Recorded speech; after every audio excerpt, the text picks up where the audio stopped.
Good day, everyone. We are going to report about the third dimension, language and literacy development, and especially to our instructor, Sir Rodelo Jr. Niyog Lungay. And this is the members of the week 10 to 12. First, we are going to discuss about the behaviorist theory of John B. Watson. By the way, I am the first reporter, Milaine de Guzman. So, behaviorism refers to the school of psychology founded by John B. Watson based on the belief that behaviors can be measured, trained, and charged. So, this behaviorism is also known as behavioral psychology, is a theory of learning based upon the idea that all behaviors are acquired through conditioning. Conditioning occurs through interaction with the environment. Behaviorists believe that our responses to environmental stimuli is mag-shape sa ato ang actions. So the next is, we have here the principles of learning from behaviorist theory. First is the principle of frequency or exercise. It states that the more frequently a given response is made to a given stimulus, the more likely the response to that stimulus will be repeated. The next is the principle of recency. It states that the more recently a given response to a particular stimulus is made, the more likely it will be repeated. So whatever we did last under a given set of circumstances will be what we will tend to do again if those circumstances are re-encountered. Last is the principles of effect. So positive and negative reinforcement ni siya. So consistency in the use of reinforcers during the teaching-learning process. So kani si John Brodus Watson is the father of American behaviorist theory or father of behaviorism. His work based on Pavlov experiments who had studied animals' responses to conditioning. John Watson proposed that the process of classical was able to explain all aspects of human psychology. So let us know Watson's experiment. So makita nato diri sa picture no na naay isa ka bata. So the participant in the experiment was a child, 9 months old infant, which is iyang pangalan is si Albert. So ang kani si Albert is he was tested and was judged to show no fear when successively observing a number of 5 animals, which is the rat, rabbit, a dog, and a monkey, and various inanimate objects like cotton, human mask, and burning newspaper. So, ang kaning sa kuan ni Watson no is in his most famous and controversial experiment known today as the Little Albert experiment. So, si John Watson ug ang iyang ang graduate niya nga assistant na name Rosalie Rayner conditioned a small child to fear a white rat.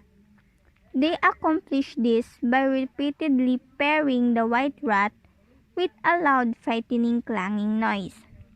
So the Little Albert experiment demonstrated that classical conditioning could be used to create a phobia.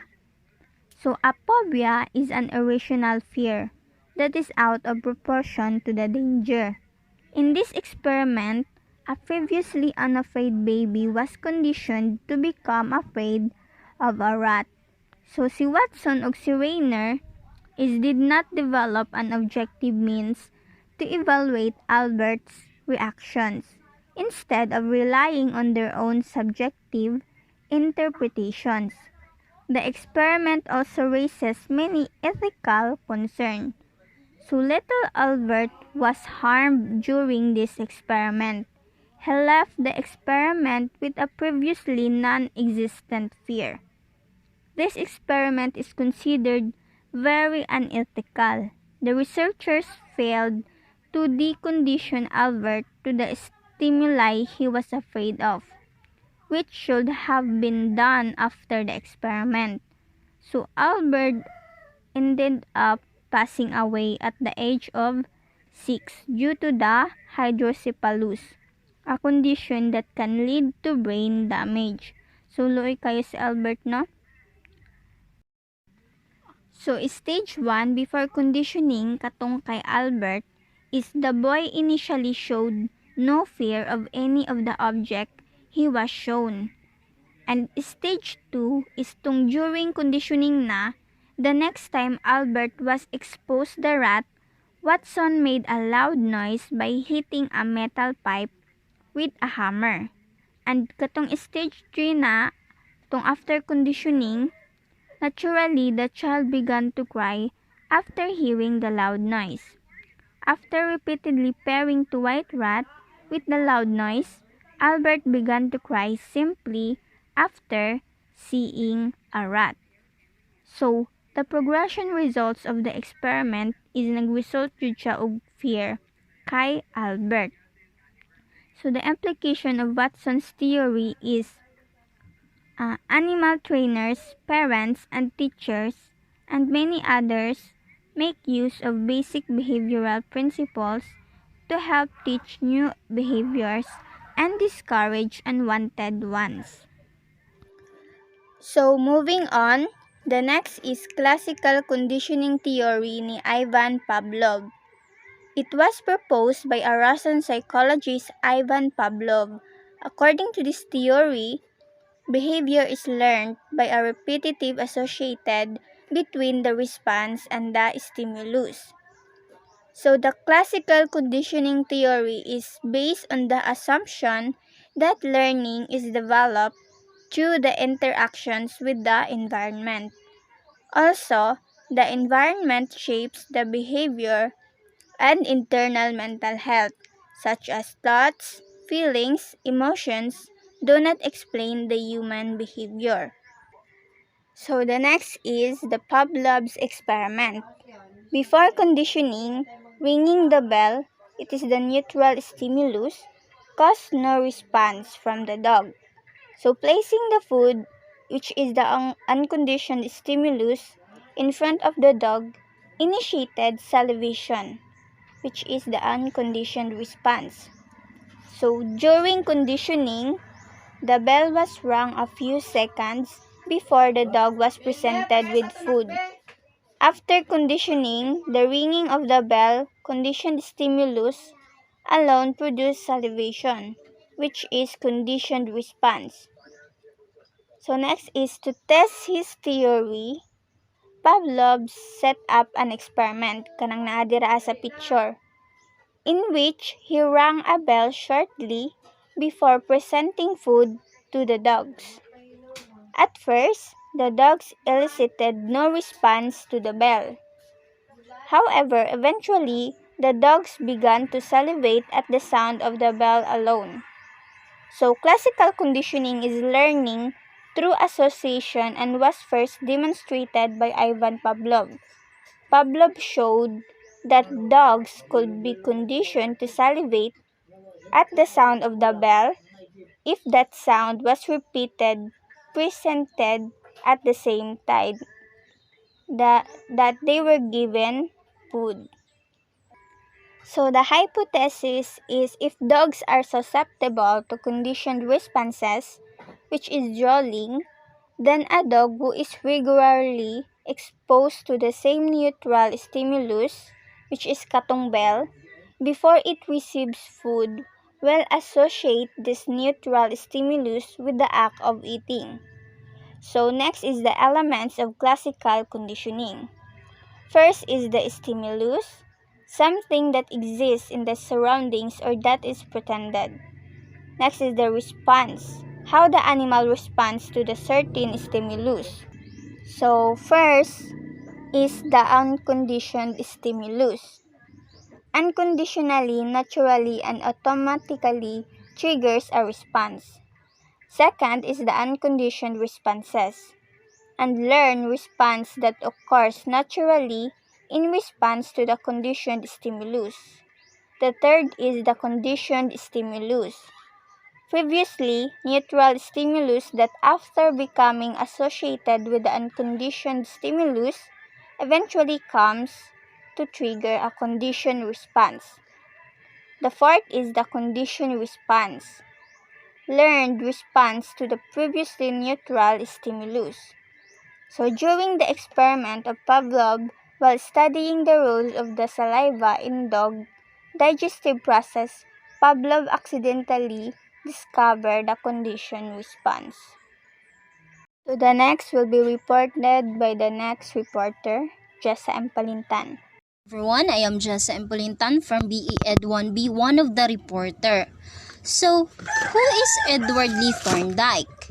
He was an influential psychologist who is referred to as the founder of modern education of psychology. Thorndike proposed the connectionism theory, and he is the person behind the theory of connectionism, which was best known for his famous puzzle box experiments with cats. Thorndike's theory represents the original stimulus-response framework of behavioral psychology. So siya ang nakadiscover ani nga mga ideas or theory from experimenting o pagbutang sa cats inside the box. Kung aha, gibantayan or giobserbahan niya kung giunsa pag-escape sa cats gikan sa box, which later naka-came up siya into an idea kung aha nagpropose siya 3 primary laws. Edward Lee Thorndike's 3 primary laws are law of effects, law of readiness, and law of exercise. So let's define first what is law of effect. Law of effect states that connection between a stimulus and response is strengthened when the consequence is positive reward, and the connection between the stimulus and the response is weakened when the consequence is negative. So in the law of effects, Thorndike experimenting by putting the cat inside a box and place a meat outside it to see reactions from the cat and how would it free itself. In the law of effects by Thorndike, he is experimenting cats to come up into an idea which can be connected to the learning of human. That learning is strengthened when associated with a pleasant or satisfying feeling. Meaning, ang behavior sa cat is pareha sa tao or naay connection sa ang behavior sa cats dito sa human. Kung aha, once na ay reward, mas gusto nila mubalik or mangitag paagi para ma-achieve ang usa ka butang. And if dili sila ganahan sa pamaagi sa pagklase, na walay reward or best outcomes, it's not appealing anymore. Kaya diba, why would you stay when you don't like that treat? Ang cat maningkamot makagawa sa box according sa experiment ni Thorndike tungod sa meat which is appealing sa ilaha. Ug ang tao pod is just like that. Maningkamot mo kat-on or learn since na ay reward or positive nga outcomes. The second one is law of exercise. Thorndike stated that behavior is more strongly established through frequent connection of stimulus and response, and the more a person practices something, the better he or she is able to retain that knowledge, and can also be understood and use and disuse principles. In this case, if kabantay mo ang mga abilities ug knowledge nga naa sa atoa sa una, pagkadugayan nga dili na nato gamiton is mawala or malisda na tamubuhat atong abilidad. It's because ang best way di ay para magpabilin or ma-retain ang atong ability o kahibalo or knowledge, kinahanglan nato permi praktisan o gamiton. The third one is law of readiness. States that the more readiness the learners has to respond to the stimulus, the stronger will be bond between them. So the law of readiness suggests that a teacher can only instruct a student if that student is willing to be educated. When a student does not show any signs of readiness, a teacher should provide instructions that will help the student develop. In these experiments, using a cat by putting it in the box, the cat's willingness to escape and eat the meat outside drives it to escape from the box. The same as with people or human. The more you're willing to learn, the more you will learn easily. Kung gusto gyud nimo ang isa ka butang, mas dali nimo matun-an ug mas makasurvive ka bisan lisod na para sa imuha. Tungod kay gusto man nimo siya bisan pa unsay mga balakid nga moabot sa imong kinabuhi, dili ka magpa-stop ana sa ilaha. Kay kung gusto nimo ma-achieve ang usa ka butang, mangita gyud kag paraan bisan lisod siya. So that's the 3 laws of Thorndike's theory, which is the connectionism. Behavioral chaining came about when a series of steps are needed to be learned. So behavioral chaining was based on 2 assumptions. Firstly, that human behavior is something outside of a person, something in their environment. Ang mga pamatasan na ginabuhat sa tao ug hinungdan sa behavior sa tao kay makita or maobserbahan unya mas studihan para matun-an. Next is implications of operant conditioning. 1. Practice should take the forms of questions or stimulus, answer, or responses, frames which expose the student to the subject in a gradual steps. So, when we say implication, has valuable implications for reinforcement techniques in the classroom. The school can use the principles of operant conditioning to eliminate the element of the fear from school atmosphere by using positive reinforcement. So by questioning the students, they are practicing responses that will gradually teach the students in the subject. Kay pag imong pangutan-on ang estudyante, mo construct man og mga ideas. So by constructing ideas, nagkaanam-anam sila kat-on in their own ways sa tabang pud nimo as a teacher. Number 2, require that the research makes responsible for every frame and receives immediate feedback. So, nangutana na ang teacher sa students kay mo construct man kag questions, diba? Kinahanglan nga mo answer gyud ang student unya kinahanglan nga naay feedback ang teacher sa answer sa student para ma-identify niya if tama ba or mali na pwede niya utruhon or ipadayon, but should be in a nicer way when correcting them. Number 3, try to arrange the difficulty of the questions so the response is always correct and hence a positive reinforcement.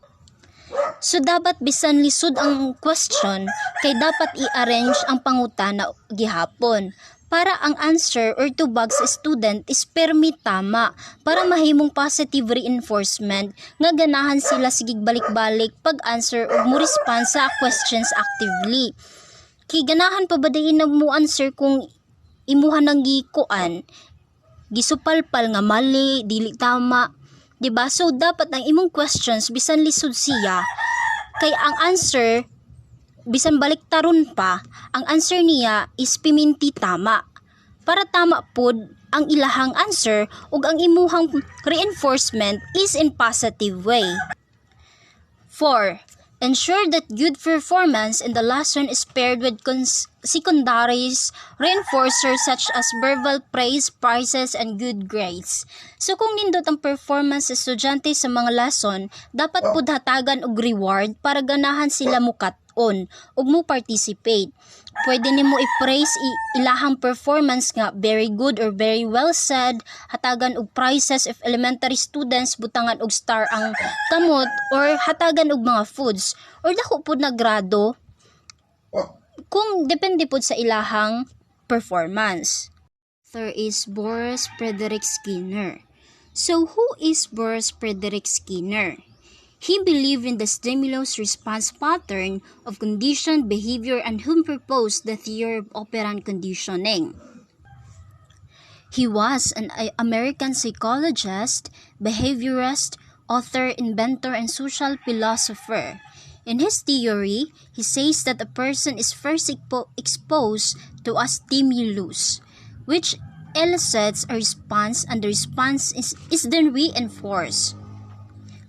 Like stimulus, response, and reinforcement. To make this process easier to remember, the ABCs of behaviorism were developed that is ultimate condition of our behaviors. So, what do you mean by operant conditioning?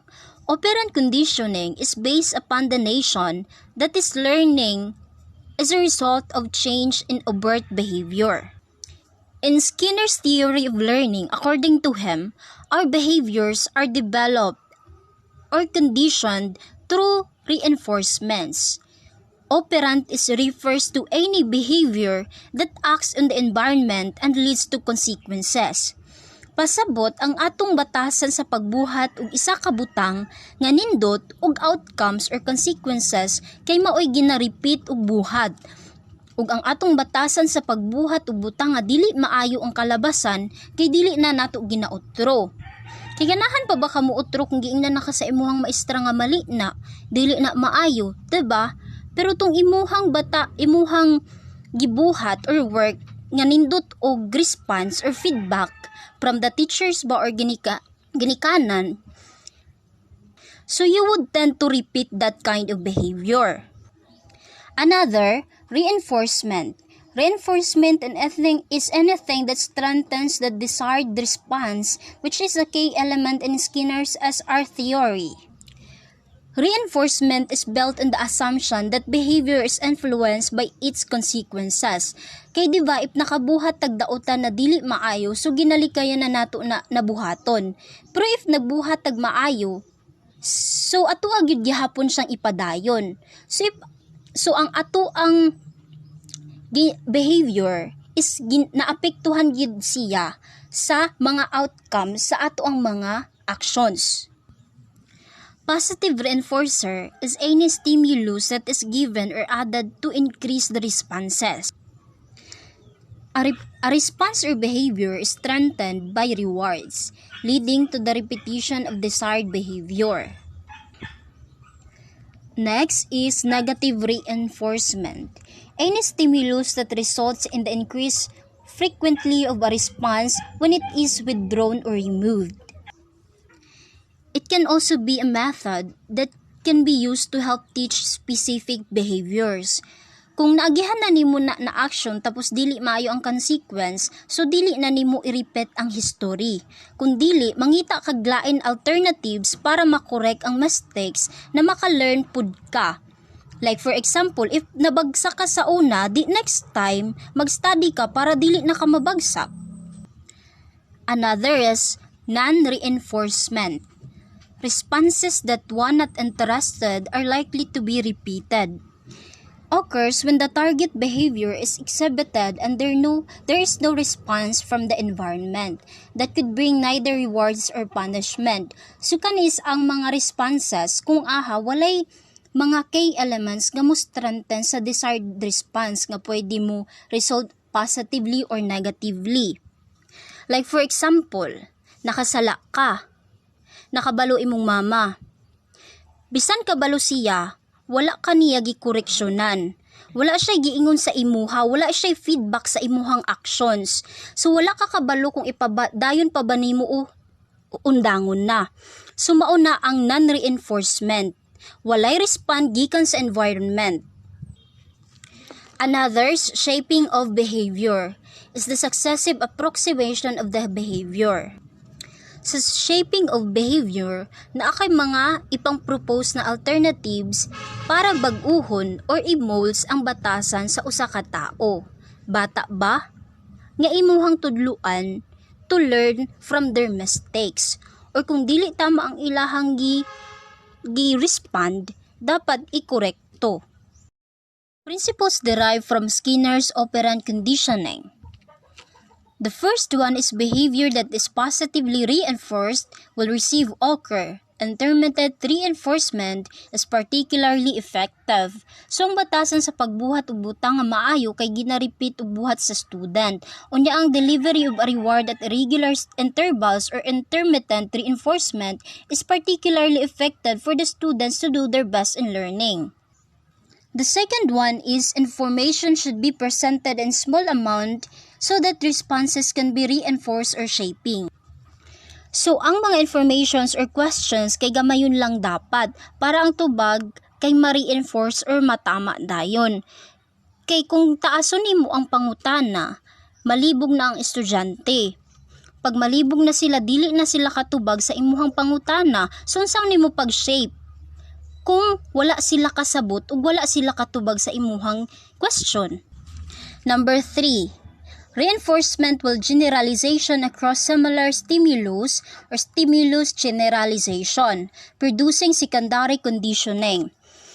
It occurs when an individual responds to stimuli that are similar to the original conditioned stimulus. Like for example, sa dog is imuhang gitawag gamit ang bell. Tapos, imuhang gipasimot sa pagkaon. In that case, ang iro naglaway. So, nagrespond siya or nagrespond iyahang behavior kay giibok nimo ang iyahang batasan. Like for example, sa learning sa eskwelahan, ang teacher nagahatag og quizzes, oral recitations, ug mga problem solving nga mga cases.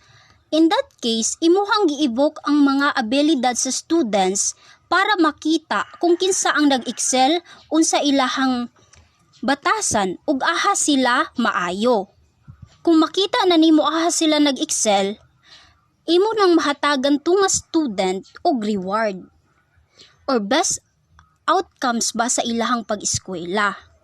Mao nang pinakauna nga rason ngano ang mga teacher is nagahatag sila og mga task sa students para makita kung unsa gyud ang tinuod nila nga ability. So always remember that Boris Frederick Skinner is the father of operant conditioning, but his work was based on Thorndike's law of effect, and Skinner's theory of operant conditioning played a key role in helping psychologists to understand how behavior is learned. That's all my topic. Next reporter na salamat.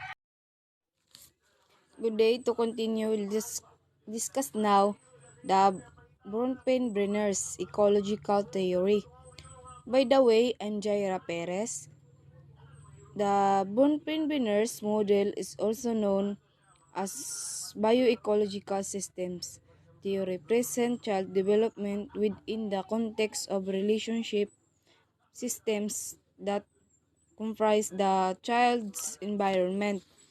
The Bronfenbrenner's is the ecological system theory is one of the most accepted explanation regarding the influence of social environments on human development.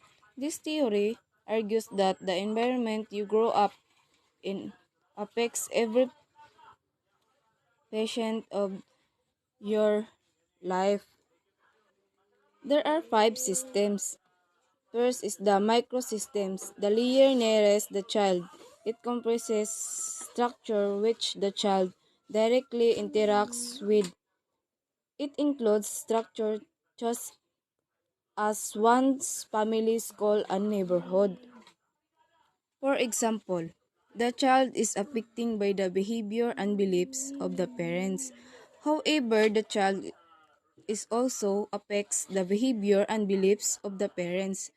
Bronfenbrenner calls this by directional influences, and he shows how they occur among all levels of environment. Second is the mesosystem. This layer serves as the relationship between two or more microsystems, just as what is learned at home culturally, there are called connections. Example, interaction between the parents and teachers, or the parent and the health services of the community and the church. Third is the ecosystem. This layer refers to a bigger social system in which the child does not function directly. They are called indirect environment. This include the city government of the workplace and the mass media. The structures in this layer may influence the child development by somehow affecting some structure in the child microsystem. This includes the circumstances of the parents' work, like the location schedules, and part of the macrosystems.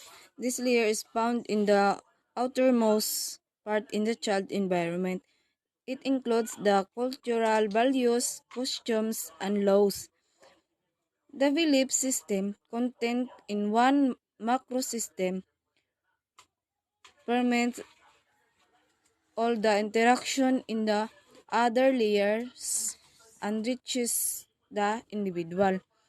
For example, in Western countries like the US, most of the young people are expected to be more independent by the time they end their teenage years, while in Asian countries like ours, parents are expect to support or the less want to support their children for a long period of time. And the last is the chrono system. It covers the elements of time as it relates to a child's environment. This involves parent of stability and change in the child's life. This involves with whether the child's day is characterized by an orderly, predictable patterns of whether the child is subjected to sudden changes in routine. And the role of schools and teachers. The instability and predictability of family life is the most destructive force to child's development. Research, research, researchers tell us the absence of lack of children, constant annual interaction with important adults has negative effects on their development. Bernstein's theory reminds the school and teachers of their very important role, and the Bernsteiners believe that the primary relationships needs to be with someone who can provide a sense of caring and that it is meant to last a lifetime. This relationship must be fostered by a person or people within the immediate sphere of the child influence. First is a child microsystems, mesosystem, exosystem, and the macrosystem, and the last is chronosystem.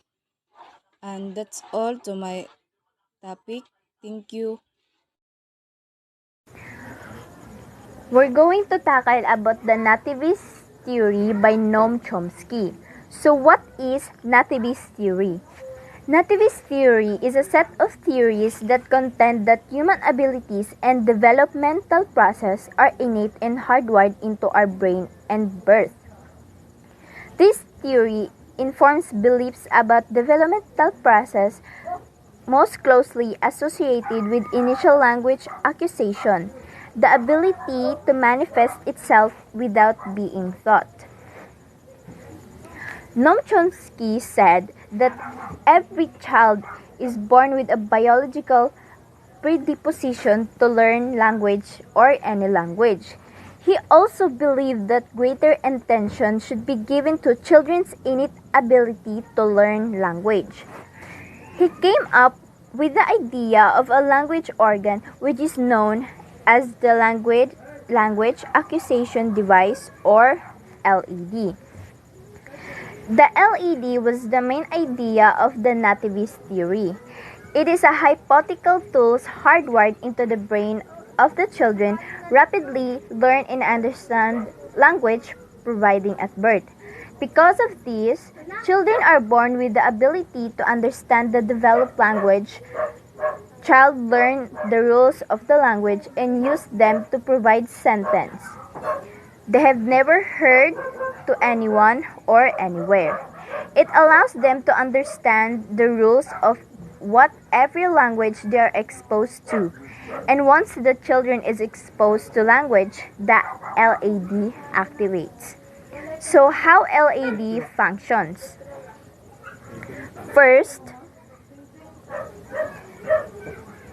the children needs to access the sample of the natural language to activate the LED. Second, once the LED is activated, they discover the structure of the language to be learned, matching the innate language and structure of the particular language and the environment.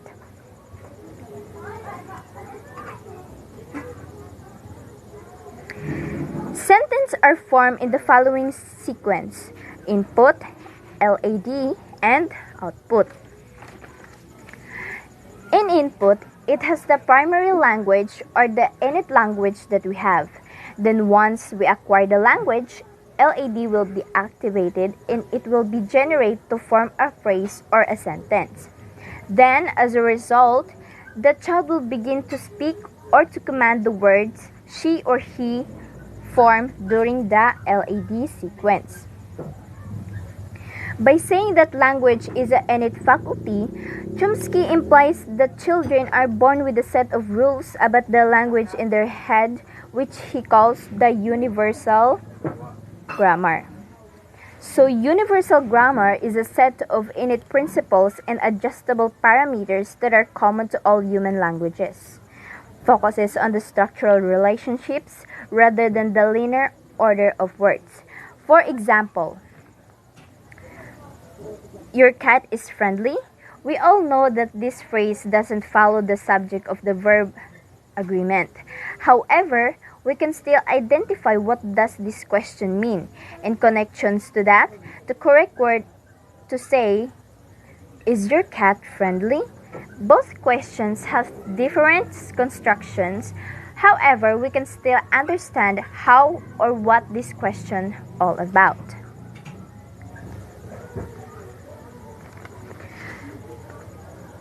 Universal grammar principles. Language is organized that depends on the structural relationship between elements and the sentence. Language use contain noun-phrase or verb phrase. It is order for us to understand the comment or the sentence. This is also the parameters of universal grammar. Determine the ways in which language can vary. It is specified that the position to connect the other language. Each phrase has essential element that is called the head, the noun phrase, and verb phrase. So that is all. Is all about the nativist theory. Forgive the summary of our topic. Children are born with a specific innate ability to discover for themselves an underlying rules of language system on the basis of the sample of natural language they are exposed to. Language acquisition is something that happens to a child placed in a certain environment, not sometimes the child does. And also, children acquisition of grammatical rules is guided by the principles of the innate UG or universal grammar, which could apply to all language. That's all. Today we're going to discuss about literacy development by Mary Clay. So emergent literacy assumes that the child acquires some knowledge about language, reading and writing before coming to school. Literacy development begins early in life and is ongoing. Components of emergent literacy: children must like to explore, are inquisitive, are problem solver, develop fine or gross motor skills, and exhibit listening behaviors. Theories: constructivist, the teacher is the facilitator and will guide them to the knowledge. Students will learn through social collaborative activities that allows them to explore. Also, motivational engage students in activities that will make them think, motivate them to inquisitive to apply problem solving. Practices in the classroom must be like blocks and puzzles, exploring problem solving, or fine gross motor skills. Read stories to students out loud. Students are able to identify behaviors associated with effective learning. Centers, centers with the concrete object for students to explore. Some examples are a science center that has dinosaur bones for a dinosaur theme. Math centers has manipulative for students to explore. Writing and art centers with a variety of supplies. Also, reading and variety of texts out loud. Students can use their inquisitiveness to ask questions and be problem solvers by predicting solutions. The components of emergent literacy observation of the world. Children must be are assertive and egocentric, are social, develop sense of humor, are aware of culture, developing conscience what is good versus bad, and can persist longer and tasks can plan and carry out the task from one day to the next. The theories about these is schema or cognitive. Children some to school aware of culture and backward experiences pertaining only their families. They becoming aware of what is good versus bad based on the experiences in their home or what they see on the TV. Constructivists promote social behavior and work of the student's behavior on the zone of proximal development. Some students will be more mature and ready to certain activities and learning situation than others. The practices in the classroom must observation of the world. Centers. Students can socially work in areas together that can help promote literary skills. Some tasks can begin one day and students can continue the next day. Jobs. Assigning jobs to students to develop assertiveness in a positive way. Also, culture displays students different culture around the classroom through pictures, books, and activities. This allows students to experts in their culture. Home or school environment define what children are learning in the classroom should be reinforced, and family members who are careful children's first teachers. Students are learning naturally at home and should be blended with the classroom. They they may be learning socially with family and therefore should be learning socially with teachers and peers. Teachers and parents should be guiding students toward learning using zone or proximal development. Practices at classroom and home. Promotes language, writing and reading, or talk about books. Visual students, culture in the classroom, a newsletter communicating to parents what is happening in the classroom, eco-reading. Teacher or parent reads and students repeat back, using songs or poems, writing list, grocery list, or list of the students in the classroom. Cognitive process. This is way one thinks, learning alphabetic principles, phonemic awareness, and phonics. Cognitive process are intimately linked with one's history as sociocultural being as well with the immediate contextual variables of situation in which the cognitive processing such as reading occurs context in an integral part of thinking. Cognitive process. Scaffolding, whole group, and guide reading. Center that build a background knowledge, integrate cultures through pictures and literature centers, zone of proximal theory. Then students should be working on this level. The level students can perform with them help of other adult until independent. Students and students read independently to practice new skills.